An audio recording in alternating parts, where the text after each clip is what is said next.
Welcome to Main Street Minds with your host, Amish Munshi.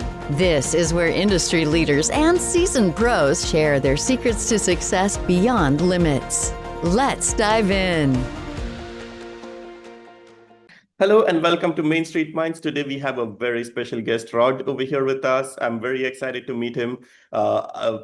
I can't speak very high any more of Rod. Like I just admire the level of success he has reached in getting to knowing people and being able to even network with everyone. So without any further delay, let me open up the floor. I'm super excited to learn more from Rod and hopefully get as successful as he is someday. So without any further delay, Rod, tell us your secrets.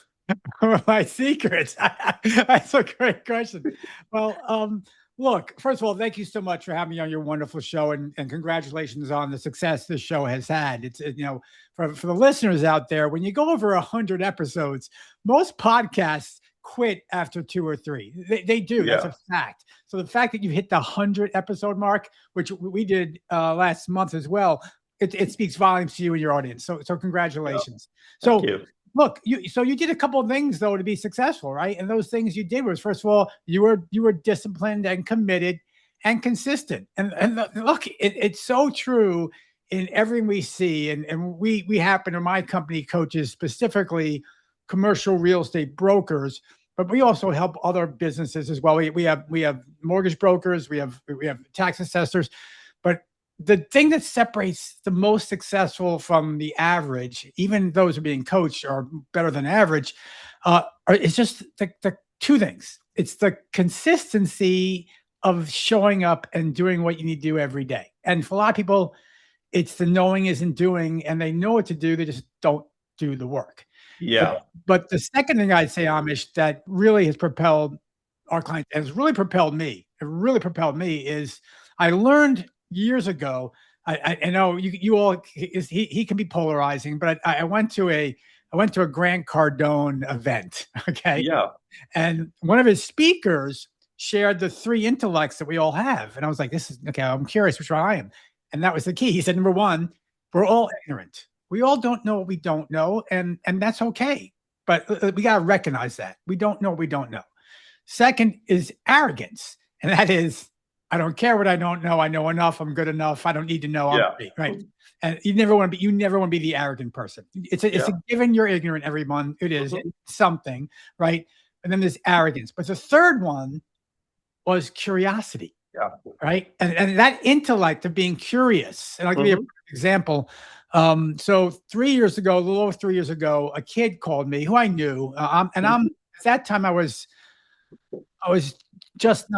quite 60 years old. I'm an old guy, right? Yeah. So he said, Rod, can I have 10 minutes? I'm like, I always give someone, if I feel I can, I have my schedule. Like, sure, go ahead. Give me, what do you want to know? He goes, let me show you this thing that just came out called ChatGPT. I was like, what the heck is that? So I sat there, Amish, and I watched for 10 minutes. I said, stop. And I said, let's have a longer call in the near future. By the way, I hired that guy as my director of innovation. But I had the curiosity to listen of just a new idea. And I've studied AI every day since that day. I've implemented and integrated in everything we do at Massimo.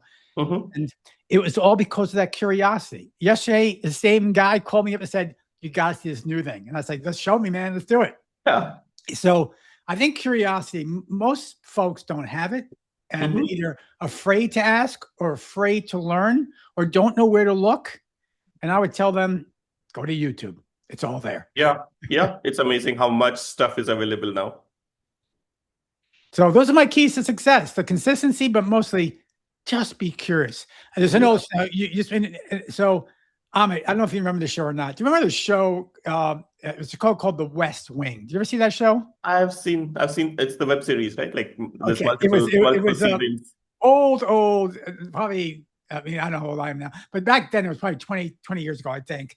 And it was this fictional president of the United States called Jebediah Bartlett. That was his name, right? Yeah. And he would end every meeting and he would interrupt every meeting with 2 words. And those 2 words were simple.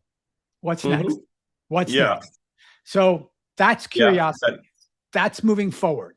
Yeah, because it many times we get into a habit of saying just settle down, like get into a routine and like not being innovative, not pushing the boundaries, just settling into mediocrity, right? And then that's the stage in business, like that's the stage when a competitor will outcompete you and like do something better, and then it's very difficult to catch up. Extremely difficult. And look, I understand if you're an employee, that's a different mindset, and especially in this environment. You don't want to push the Yeah. envelope too much and risk losing your job. No, that's Yeah. not what we're saying. But if you're a business owner with what's going on today, and it's funny. Amish, may I ask how old are you? I'm 45. You're a kid. Okay, you're a I kid. know. So in my 6 decades, and let's say professional decades, my 4 professional decades, the speed of change. Oh my God, there's things we call a Yeah. fax machine. We were mesmerized by the fax machine, and then we were mesmerized by the cell phone, right? And the computer obviously mesmerized everybody. But where we are today, the speed of change happens every single day. Yeah. Every And day. it's just accelerating. It's just getting more and more faster. It's incredible. And people don't recognize that AI today is the worst it's ever going to be. Yeah, it's amazing like how fast AI itself grows. Like by the time I was like, oh, I tried generating a video and it was like, I don't think AI can do that. Like the next week I go and try, I'm like, this is better than anything that anybody can ever develop. Absolutely. Yeah. So So, video, audio, yeah. text. I'm really deep right now into, and we all have our different. So, what platform do you use for your AI? I use a mix of everything. There is a lot of Gemini that I use because it just Yep. comes bundled into my existing subscriptions. Use a mix of uh, ChatGPT as well for a few things and Copilot for a few things. But what I've figured out is at least by the time this goes live, AI would have changed everything probably. But Yes, it at the would have. moment, this week at 9 o'clock on Pacific morning, at the moment, what I've found is hiring some specialized teams that focus on specific AI tools. That is giving me the best results.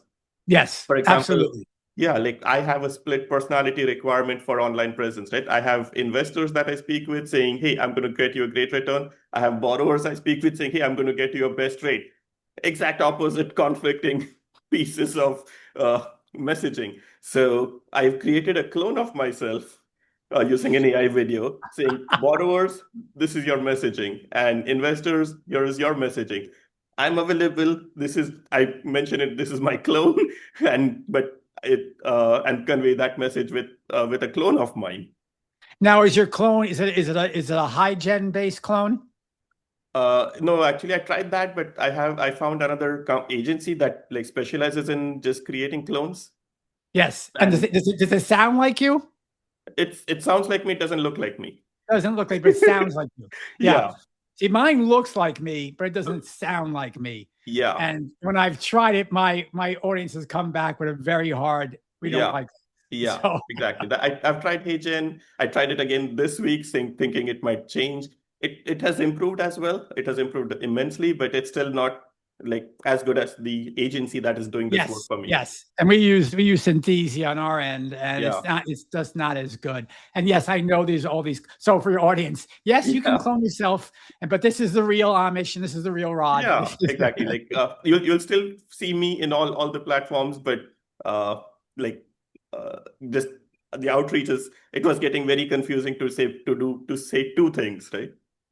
Yes, And very, very. and that's the reality of life. We balance it. That's a great use. That's a great use of technology and leveraging it to get the message out without the additional time required. It's a perfect. That's why people do it. Yeah, and that I think I always go back and think like that's the job of the CEO, right? Keeping the investors happy, not overpaying the employees, but paying them good enough that they are also happy. Just balancing all the stakeholders makes the in the end makes the organization go forward. Yes, I would agree.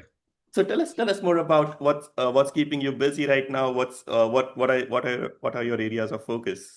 Yeah, well, I run a coaching company. We have 32 coaches and hundreds of clients across mostly North America, but also Australia, South Africa, and the like. So that keeps me busy right there.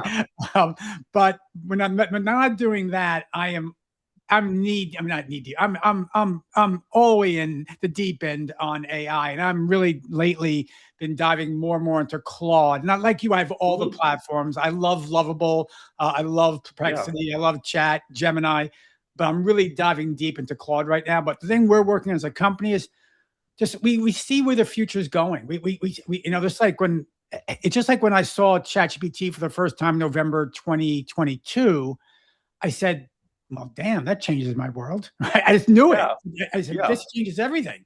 So what we're doing now is we recognize that more and more people can be helped, like you just said, with a clone or an AI bot than a human, because any human service, whether you're an accountant or an appraiser or an engineer, to scale your business is to hire more people, which, it's possible, but it also is restricted in many ways because the talent pool, skill set, standards, and then the management is unbelievable, right? Yeah. So do I want to go from 30 coaches to 50 coaches?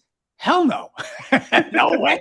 In fact, I was at 40 coaches 6 months ago, and I told everyone we're going down to 30, and we're 32 right now.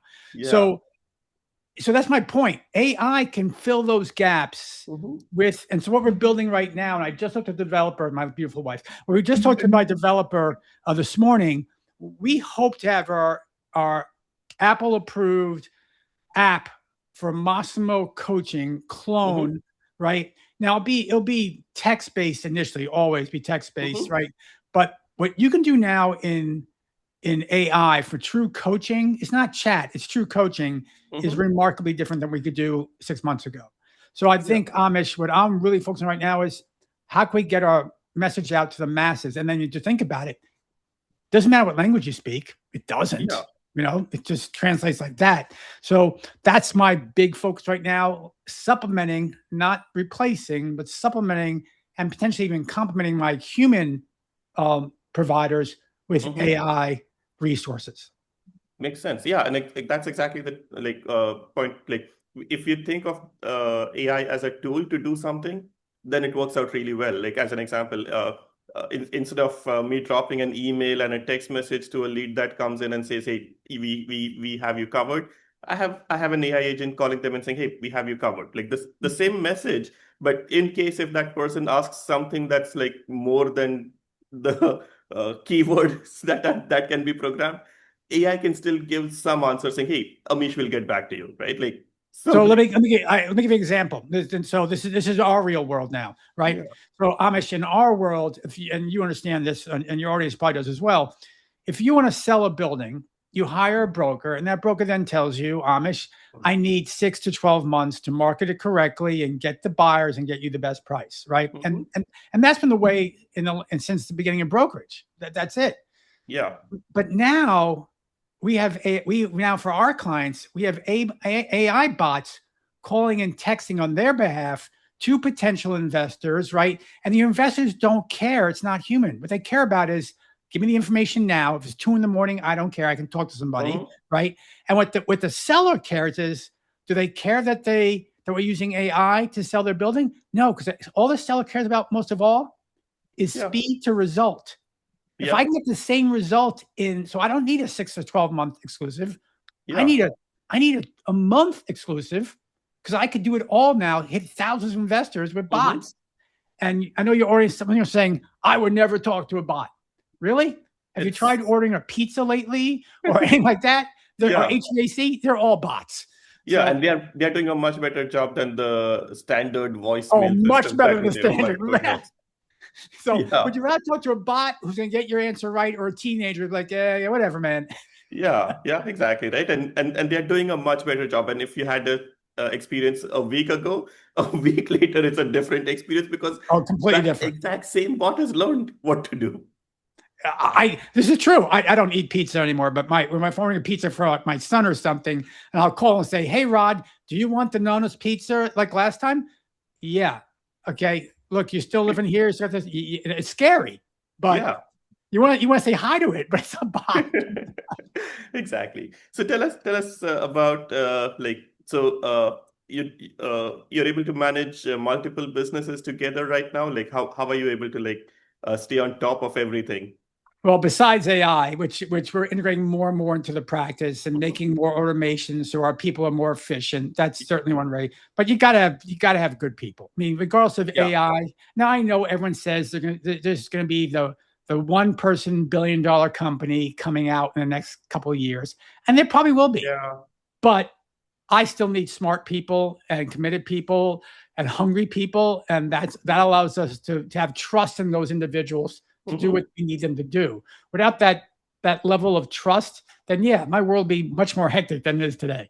Yeah, exactly. So, and exactly on the flip side, like, do you think having technology and tools moving at the pace at which it is moving, is that more work managing technology? Yes, it's a great question. Right now, I haven't seen it be more work. I haven't. Here's a perfect example. So in our world, people, and so some of your world's listeners and your world as well. So when we have a prospect, right, we have a Zoom call like this. Our salespeople go to Zoom, grab the transcript, go to the frameworks of what we use to follow up. They meshes them all together, and then they send out a customized proposal, right? Well, since Claude and Claude Skills and Claude Connectors came out, now all our salespeople do is type, send proposal to David. And it goes to Zoom, it grabs the transcript automatically, right? Yeah. It frames it exactly how I want it framed.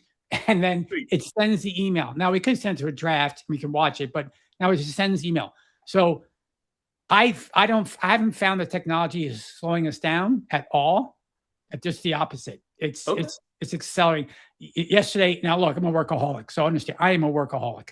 Yeah. Tuesday I worked 10 hours, and I shouldn't have, right? And do all that stuff. Yesterday I worked 5 hours and using AI, and I said, "Am I done today?" And I went and watched the World Cup. That's how I did yesterday, right? Yeah. So yeah, AI can get me there.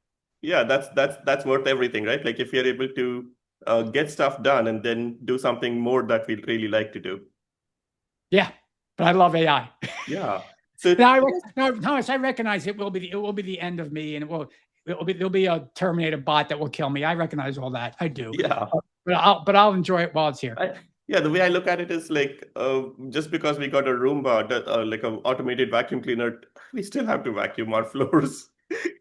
There is always going to be scale limitation of any tools and technologies, and it will just make our life better. It will. It absolutely will.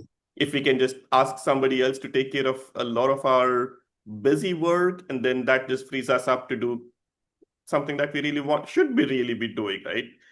We should be enjoying life and not working for the life. Very, very true. Very true. So, but look, I enjoy working, so I don't know. Yeah. I mean, if we are enjoying, then that's great. Like that itself is something you can do more of, right?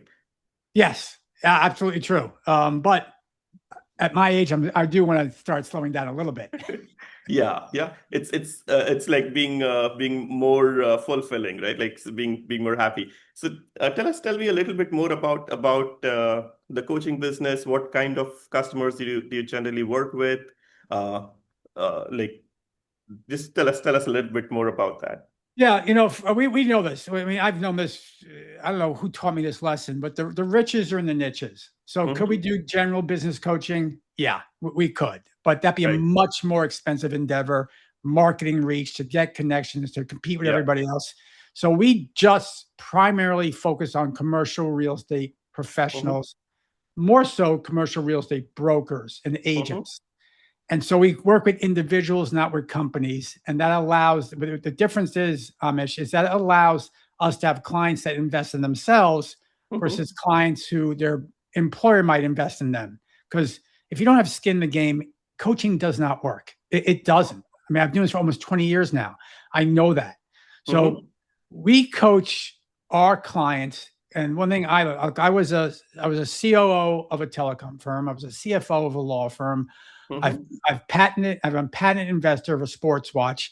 I've written 5 best-selling books. I'm not telling that to impress you, to impress upon you. So from all those skills I created, I recognize that most people run businesses based on transaction, which is chasing, versus a business orientation, which is pursuing.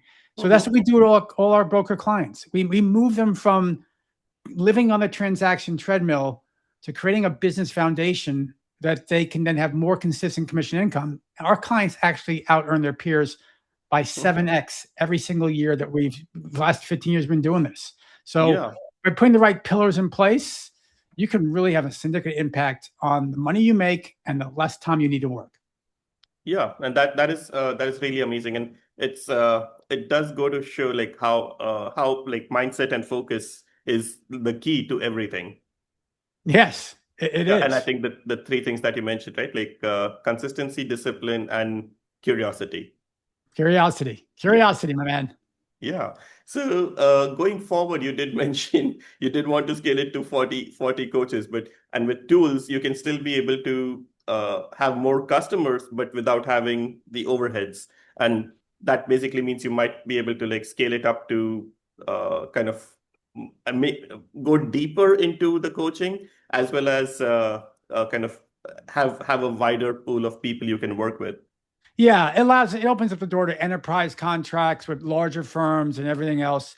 But I'm not gonna kid myself. Look, if I always been pulled to say, Rod, offer general business coaching. Everything I just said I shouldn't do, right? Yeah. But that might be if and when, like, I don't know yet. And that's the best thing about being an entrepreneur. You don't know if it's going to work. This thing might be a colossal failure. All those now 3 years of development and expenses, which are hundreds of thousands of dollars, might turn out to be zero return, right? You don't know yet. But if this works, Amish, because look, the pillars we put in a broker are the same pillars I put in an engineer, an accountant, and a chiropractor. It doesn't matter. The pillars are the pillars. Then do I take my bots and say, okay, now we're doing AI coaching for everyone? That may be the next iteration of Massimo. It might be. Yeah. And the best part about that is with technology, you can like split it up, try this out. Like it's not like, oh, you trained the same bot to also work with chiropractors, and now it's telling what's good for chiropractors to brokers. Right. You can spin it off, clone it, kind of make replicas of it, and work with it. Yep, absolutely. Yeah.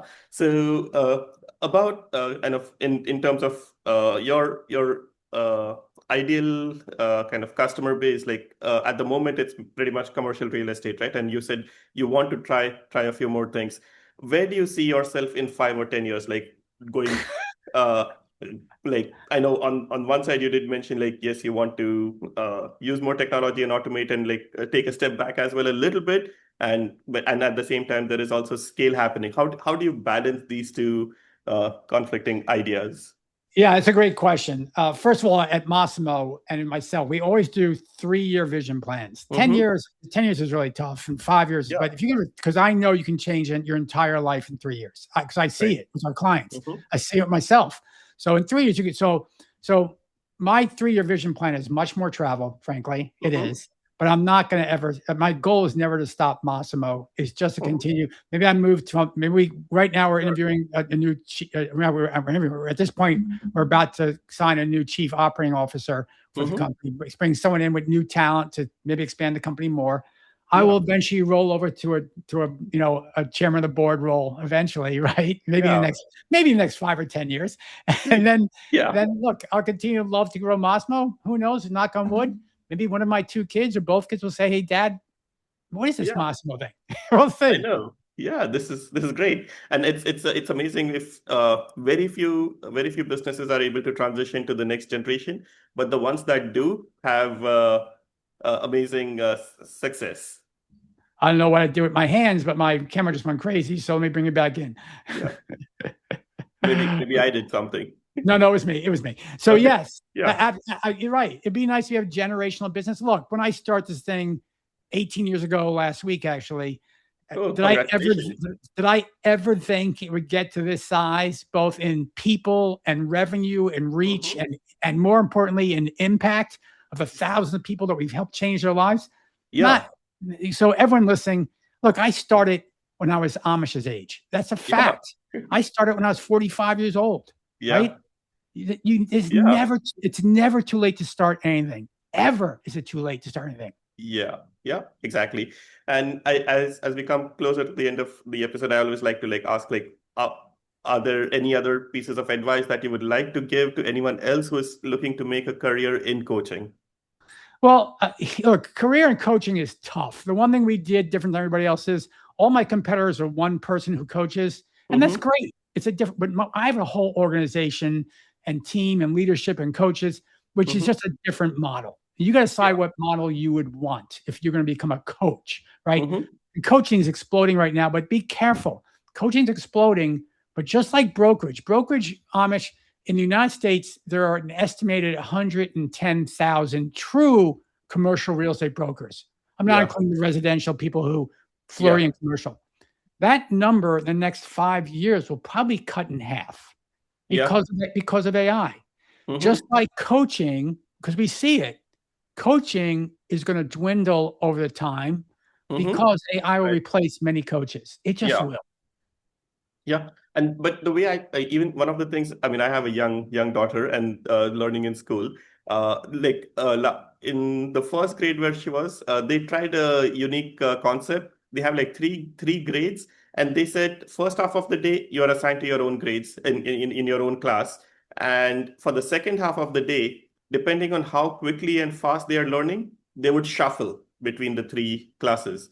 And I was like, yeah, this was three. Why not? Why can't we do this at 10? Why can't we do this at 100? Why can't we do it individually? And that's the magic that AI is like the beings just can't.